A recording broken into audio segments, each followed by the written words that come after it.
সেনাবাহিনীর করে হয়েছে, নামকরণ করে হয়েছে ইসলামের 4 খলিফার নামে। এটা নিয়ে ভারত যে বিতর্ক তৈরির চেষ্টা করছে তাদেরকে আমি সতর্ক করি। 92% মুসলমানের দেশে এটা বিভিন্ন ব্যাটালিয়ান কমান্ডের নাম ইসলামিক হতেই পারে, এবং আমাদের যারা জাতীয় বীর আছে বাংলাদেশে তাদের নামকরণে হতেই পারে। এটা আমাদের দেশের বিষয় ভাই। ভারতীয় যারা এটা নিয়ে খুব নাক গলাচ্ছে তাদেরকে বলতে চাই, ভাই এটা আমাদের দেশের বিষয়। আমাদের দেশের বিষয় আমাদেরকেই দেখতে দেন, আমাদের পার্সোনাল ম্যাটার। আমরা আপনাদেরকে দেখার জন্য দেই নাই, আপনাদেরকে এগুলো নির্ধারণ করে দেওয়ার জন্য দেই না। এটা আমরা নির্ধারণ করতে পারি। আমাদের বিবেক বুদ্ধি আছে, আমাদের সমৃদ্ধ ইতিহাস আছে, ঠিক আছে? আপনারা একটু ভালো করে বাংলাদেশের ইতিহাস একটু চর্চা করেন, আপনারা পেয়ে যাবেন আমরা কারা। আমাদের যে ভাষাটা, এই যে বাংলা ভাষা, এটার উদ্ভব হচ্ছে 7ম শতকে। আপনাদের হিন্দি ভাষার উদ্ভব কবে?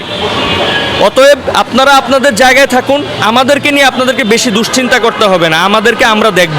এবং এই যে ব্যাটালিয়নগুলো গঠিত হয়েছে 4 খলিফার নামে, আপনি ওখানে গেলেও দেখবেন যে কেউ হিন্দু আছে, কেউ খ্রিস্টান আছে, এরকম আছেই। নাম আনা হয়েছে ব্যাটালিয়ন, কিন্তু ওখানে আমরা ঠিকই সাম্প্রদায়িক সম্প্রীতির দিক থেকে সব কিছুই নিয়োগের ক্ষেত্রে আমরা এটা বজায় রেখেছি। আমাদের দেশ সাম্প্রদায়িক সম্প্রীতির দেশ, আমাদের দেশ শান্তিতে বিশ্বাস করে, আমাদের দেশ সমৃদ্ধিতে বিশ্বাস করে, আমাদের দেশ সংঘাতে বিশ্বাস করে না, আমাদের দেশ অশান্তিতে বিশ্বাস করে না, আমাদের দেশ আরেকজনের পার্সোনাল ম্যাটারে নোংরা নাক গলানোকে বিশ্বাস করে না, এটাকে অভদ্রতা মনে করে। অতএব আমরাও মনে করি আপনারা সভ্য হবেন এবং অভদ্রতা থেকে আপনারা দূরে থাকবেন। বাংলাদেশ সেনাবাহিনীতে কি বলে, ফিলিস্তিনের ক্যাডেট, ওরা ট্রেনিং নেই, বুঝতে পারছেন তো? আর কিছুদিন আগে এইগুলো তো সব ইসরায়েলের কুমন্ত্রণা, ওদের মাথায় তো বুদ্ধি নাই। যারা যে হিন্দু, যে ব্রাহ্মণ্যবাদ, এরা শুধু ধর্ম ধর্ম ধর্ম। এতদিন ছিল পাকিস্তান পাকিস্তান পাকিস্তান, এখন আবার নতুন করে জিকির উঠেছে, ওইদিকে পারে না, চীনেও পারে না, এখন বাংলাদেশ বাংলাদেশ বাংলাদেশ। তাদের এছাড়া আর কোনো রাজনীতি নেই। আপনি দেখবেন এদেরকে প্রশ্ন করবেন, প্রশ্ন করলে আপনি 3টা শব্দ পাবেন: পাকিস্তান, চীন, বাংলাদেশ, পাকিস্তান, চীন, বাংলাদেশ। কারণ এছাড়া তাদের কোনো রাজনীতি নেই, ঠিক আছে? আর আমি বলবো যে বর্তমানে সেনাবাহিনীর যদি ইসলামাইজেশন করে, এটা আমি বলবো সামগ্রিক যে চিন্তা ভাবনা থেকে এটা ঠিক আছে, কিন্তু এখানে তো তারা জঙ্গিবাদ ঘটাচ্ছে না, এখানে তো তারা সন্ত্রাসবাদকে উস্কে দিচ্ছে না। বাংলাদেশ সেনাবাহিনী আপনি জানেন পাহাড়ের শান্তি রক্ষায় নিয়োজিত এবং বিশ্ব শান্তি রক্ষার জন্য কাজ করে এবং বিভিন্ন পদকে ভূষিত আন্তর্জাতিকভাবে জাতিসংঘ থেকে। অতএব বাংলাদেশ সেনাবাহিনীকে আপনারা সন্ত্রাসী একটা বাহিনী হিসেবে বিশ্বের কাছে জাহির করবেন আর বিশ্ব খেয়ে ফেলবে, বিষয়টা এরকম না। ধন্যবাদ আপনাকে। পতাকা, কলেমার পতাকা উড়ানো হচ্ছে, এটা একদিকে ভালো, একদিকে এটা আমাদের যেহেতু ধর্মীয় মূল্যবোধ আছে, চেতনা আছে, এই বিষয়টা জড়িত, আমাদের একটা আবেগও জড়িত।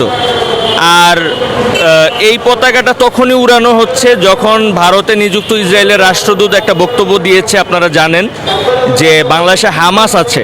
তা আমি বলবো যারা ইসলামিক মূল্যবোধ ধারণ করেন, ইসলামিক কি বলে আপনার যেটা আমাদের যে আবেগের জায়গাটা ধারণ করেন, তাদেরকে একটু সতর্ক এবং সচেতন থাকার কথা বলবো।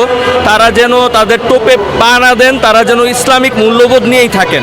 তারা পতাকা উড়াচ্ছেন, ঠিক আছে, এই পর্যন্ত ওকে, কিন্তু এর বাইরে যেন কিছু চিন্তা না করেন।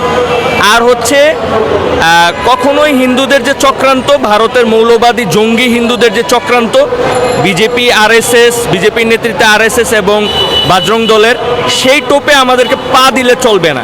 আমরা মুক্তিযুদ্ধের পর থেকেই সাম্প্রদায়িক সম্প্রীতির দেশ, আমাদেরকে সেটা মনে রাখতে হবে এবং সেটা বজায় রাখতে হবে। আমরা মুসলমানরা যে এই ইতিহাসে বলে আমরা কখনো গণহত্যাকারী না, আমরা কখনো নির্যাতনকারী না, আমরা খারাপ না, এটাই আমাদেরকে বজায় রাখতে হবে, এটাই আমাদেরকে প্রমাণ করতে হবে।